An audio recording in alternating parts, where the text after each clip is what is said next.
नमस्कार, मी सद्दाम अली. केके न्यूज मध्ये आपल्या सर्वांचं स्वागत.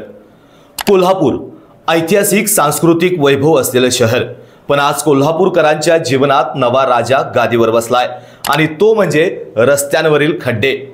शहरातील प्रमुख चौक, रस्ते, गल्ल्या कुठेही नजरेस पक्का रस्ता कमी आणि खड्ड्यांचं साम्राज्य जास्त दिसतंय.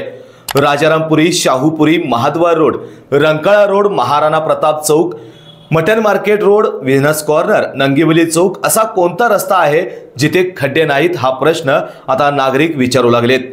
या खड्ड्यांचा त्रास नेमका नागरिकांना होतोय तरी काय? रोजच्या प्रवासात अपघातांचा धोका वाढलाय. दुचाकीस्वारांना जीव मुठीत धरून प्रवास करावा लागतोय.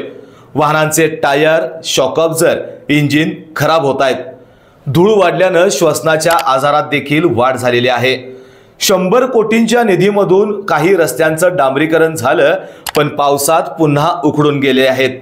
यात दोष प्रशासनाचा, ठेकेदाराचा की निधी आणल्याचं श्रेय घेणाऱ्या लोकांचा हा मोठा सवाल या निमित्तानं उपस्थित होतोय.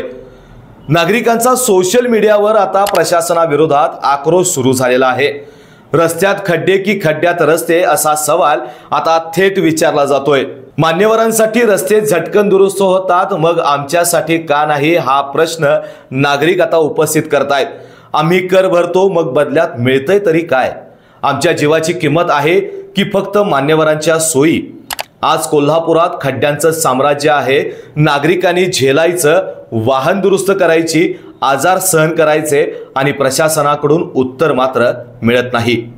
खड्डे बुजवण्याऐवजी वरवर डांबरीकरण केलं जातंय आणि हेच वास्तव कोल्हापूरकरांना रोज जगावं लागतंय. त्यामुळे महापालिकेने तात्काळ ही रस्ते दुरुस्त करून कोल्हापूरकरांची या खड्ड्यांच्या विळख्यातून सुटका करावी अशी मागणी आता जोर धरू लागली आहे.